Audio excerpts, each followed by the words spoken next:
Il était une fois, dans le village de Kowondo, un fermier prospère nommé Kofi. Il était réputé pour sa sagesse et sa gentillesse. Kofi était le pilier de la communauté.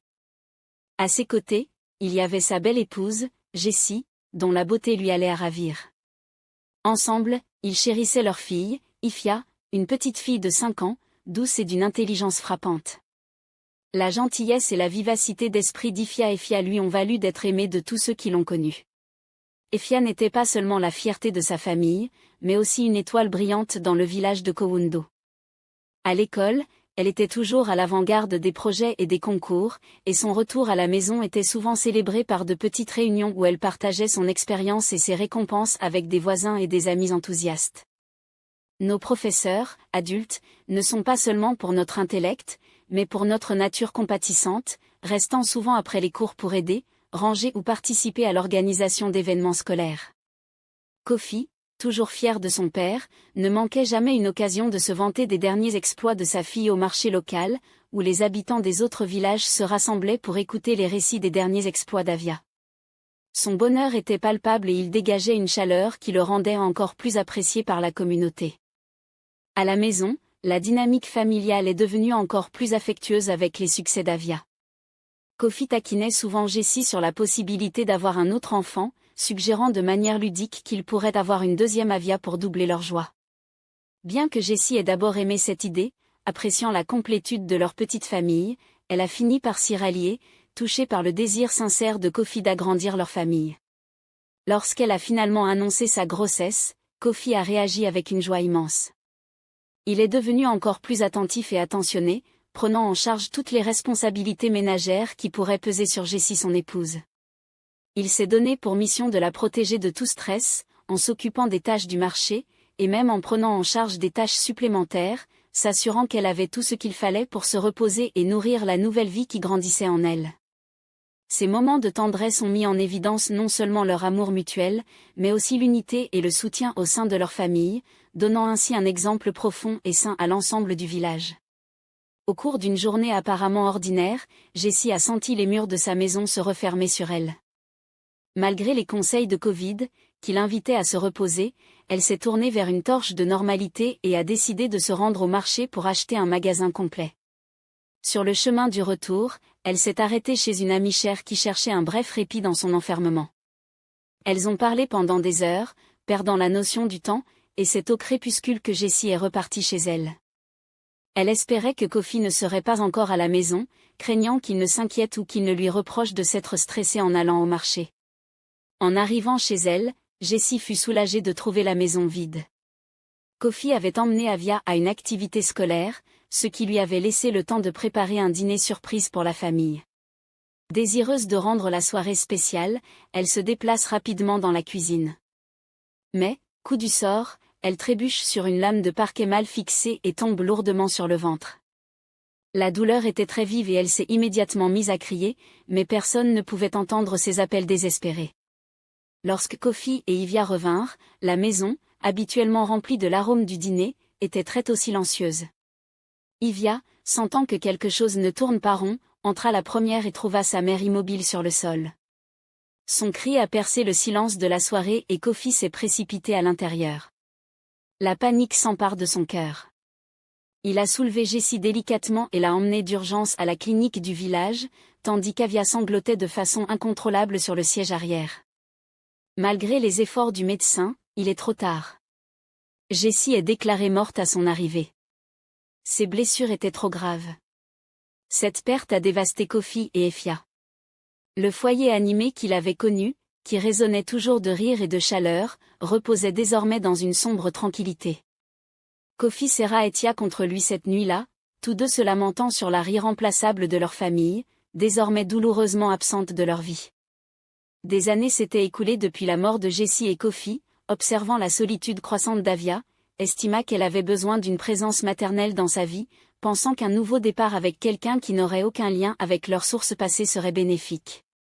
Il choisit d'épouser Naya, une femme du village d'Alem, connue pour sa beauté saisissante. Au début, Ifya accueillit Naya à bras ouverts, aspirant à l'affection maternelle qu'elle avait perdue. Elle suivit Naya Laran, impatiente de se lier à sa nouvelle belle-mère. Cependant, la blessure initiale s'est vite refermée lorsque le comportement de Naya a progressivement changé. D'abord subtil, sa froideur à l'égard d'Efia devint plus prononcée, motivée par une envie croissante de l'attention que Kofi portait à sa fille. Le ressentiment atteint son paroxysme lorsqu'Efia, effrayée par un cauchemar, frappe à la porte de leur chambre en quête de réconfort.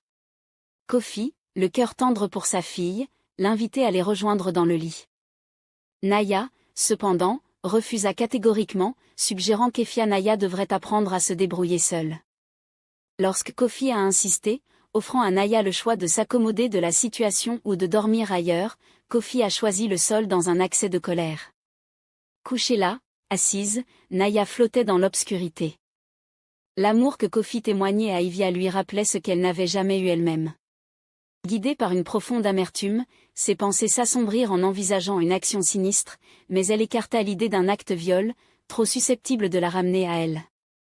Au lieu de cela, elle résolut de saper la position d'Ivia, s'assurant subtilement que tout malheur qui arriverait à la jeune fille ne soulèverait aucun soupçon. Au fil du temps, l'envie de Naya de voir la beauté d'Efia et l'adoration de son père ne fit que s'accentuer. Elle commença à traiter Afea non pas comme un delta, mais comme un sous-ensemble, l'accablant de corvées et limitant ses interactions, à sa manière, maintenant une façade de soins de devoir aux yeux de Kofi. Bien qu'elle maintienne une façade d'attention aux yeux de Kofi, derrière les portes closes, Naya imposait un régime sévère à la petite Ifia. La petite fille, qui n'était qu'une enfant, était chargée de toutes les tâches ménagères et, à de nombreuses reprises, a été délibérément remplacée par sa belle-mère. Malgré tout, l'esprit d'Ifia resta intact. Elle continua à traiter Naya avec gentillesse, dans l'espoir de gagner un jour son attention. La dette de la jalousie de Naya la conduisit bientôt à des morts plus sombres. Dans son désespoir d'effacer une influence féroce, Naya se tourna vers une sorcière locale et paya une belle somme pour sa cause. La sorcière concocta une potion destinée à saper lentement l'intelligence et la beauté d'Efia. Naya Méticulus et Cône glissaient la potion dans le moulin d'Efia, observant jour après jour l'enfant vibrante devenir de plus en plus pâle et léthargique. Les yeux brillants d'Efia, dorés, et son esprit vif, jugèrent tout le monde inquiet, mais le court, déguisé. Les villages commencèrent à chuchoter sur le déclin rapide d'Avia, attribuant un état au surmenage, ne soupçonnant pas la Sinas à la vérité. Kofi, profondément troublé par la détérioration de sa fille, convoqua le guérisseur du village. Après un examen approfondi, la guérisseuse n'a décelé aucune maladie physique, mais a senti une force malveillante à l'œuvre, sans pouvoir en préciser la source. Ces paroles laissent Kofi sans voix, se demandant qui pourrait armer sa fille bien-aimée. Aveuglé par sa confiance en Naya, il ne voit pas la tromperie qui règne sous son toit. Pendant ce temps, Afear, affaiblie mais résistante, continuait ses tâches, s'accrochant à l'espoir d'un amour familier qui ne viendrait jamais. Comme l'état d'Avia ne l'était pas, l'inquiétude du village grandit. Ils apportèrent de la nourriture ouverte pour alléger notre fardeau, mais Naya intercepta cette nourriture, la jetant à l'abri des regards indiscrets. Les conversations sur le sort d'Avia emplissaient le marché, les fermes, et même le calme de la forêt. Les villageois décidèrent d'attendre le retour de Kofi de son voyage commercial pour dévoiler la cruauté de Naya. Ils racontèrent comment ils avaient proposé d'emmener Efia au centre local pour qu'elle soit soignée, mais que Naya avait farouchement refusé.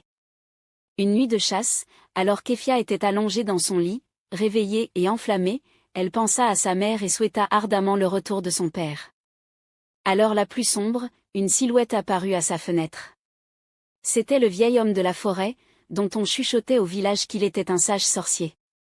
Elle avait eu vent de la souffrance d'Avia et était venue lui apporter réconfort et haine. De sa voix douce mais grave, elle révéla à Avia la véritable source de son malheur, les méfaits de sa belle-mère. La sorcière remit à Afeya un petit charme lumineux, lui conseillant de le garder près d'elle en permanence. Le charme avait le pouvoir de ralentir les ravages de la personne, mais il ne pouvait pas réparer les dommages déjà infligés. Reconnaissante, mais sombre, Efia s'agrippa au charme, sentant une lueur de force revenir dans son esprit, armée d'une nouvelle détermination et du charme comme bouclier.